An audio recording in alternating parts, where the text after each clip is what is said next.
Hey, welcome back. Thank you for joining me today. I'm here connecting people, properties, and possibilities. Hey, for today's real estate nugget, I'm going to go over what happened in May 2017 compared to May 2018. And I really hope you had a great Memorial Day weekend because that's the start of a summer. Many exciting activities planned for you this year, I hope. Let me get started this year. It's been exciting. I've been seeing how the market was in the beginning of the year and how it is this past month. So I'm going to share my insights with you about where I see like the intensity of the buyers in the market this past month compared to earlier in this year. But I'm going to go over the numbers first, the statistics, and then we're going to go over into my personal thoughts about the market and how I felt, how intense it was this past month. Let's get started right now. Well, in May 2017, we had about 16,000 active listings on the market. Compared to May 2018, we had about 15,000 active listings on the market.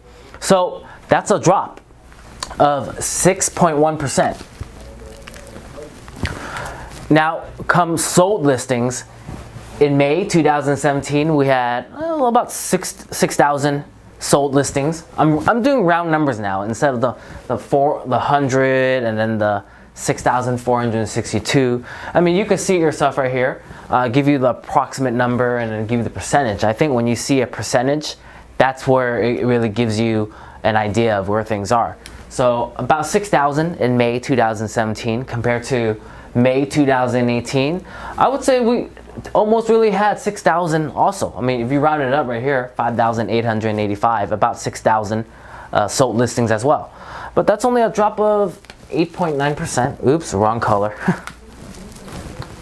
8.9%.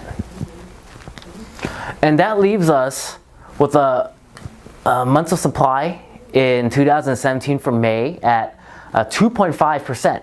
2.52 to be exact, compared to this year in May 2018 at 2.59 or 2.5 months of supply also. I'm just rounding down right here.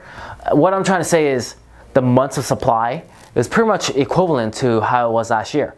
So I would say it's pretty much similar to last year, what we're seeing right here. I mean, the numbers aren't exact, but when you look at the months of supply, it's pretty much exactly the same. So the supply has been consistent, is what we can say here. And then the exciting thing is the average days on the market. Last year, 34, it's about 30 days on the market, give or take, because remember, these are averages. Compared to this year, in May 2018, it's also 30 days on the market on average. Technically, with percentages, it's down 11.8%. But I'm going to say there really was no change in average days on the market. So that's something to consider.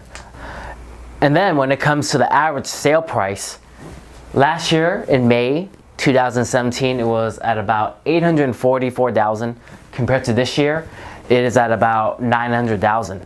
That's an increase of 6.8%. So there you have it. That's the real estate nugget for what happened in May 2017 compared to May 2018 this year. Now let me share with you what I've seen in the market during this past month. What I've seen is it's slowed down as in the intensity level. I'm not seeing people jump on things as crazy as they were earlier in the year. So they're not offering over the asking price ridiculously. Earlier in the beginning of the year, I don't know what it was, maybe everyone's feeling the high from the Trump tax plan. So they're all jumping on every single property, offering way over the asking price to the point that the seller side was shocked themselves. But I think that phase is gone.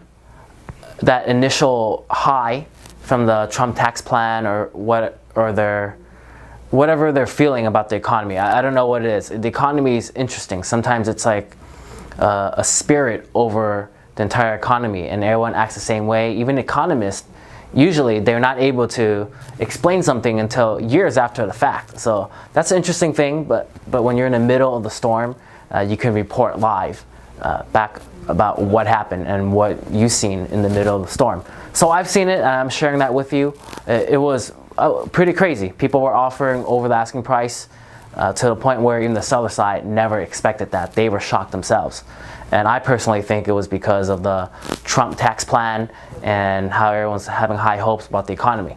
But recently, the interest rates, the 10-year treasury rates have been going up. So I think that increased the mortgage interest rates, the 30-year. It's about 4.7%, give or take, of course, depending on your situation and depending on the specific day, because they change daily.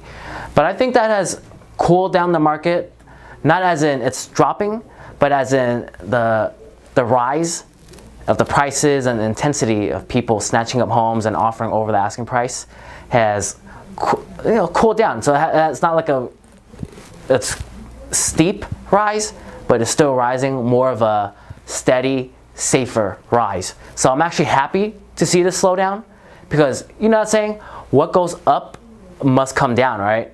So I am very happy to see that it's cooled off, but still going up, but on a more sustainable pace. And that is my market opinion right now, based on what I've seen in the past month. And it's very important that I report that back to you, because like a storm, it changes frequently. Have you ever been to the South where the weather changes every 5 minutes? The economy could easily do the same thing. But for now, in the long-term outlook, it seems pretty stable. Everybody I talk to, real estate professionals, economists, they do see that the market is stable. We're not going to get a crash like what we've seen in 2008. But my opinion, I've been predicting every single time and explaining, is that I do see the market slowing down, as in it's going to continue rising, but at the pace of inflation. And that is a good thing. That means it is sustainable. So I hope this market update, this real estate nugget, was beneficial for you. And check out my other videos. Like the last video I had, the real estate nugget, was about what's lurking underneath your title. I think title insurance is one thing a lot of people tend to look past. I definitely think that's something very important to consider. So check out the other video that I posted a few weeks ago. Other than that, you know how to get a hold of me. When we sit down together, we're going to go more in detail about your specific neighborhood. Hope to hear from you soon. You know how to get a hold of me.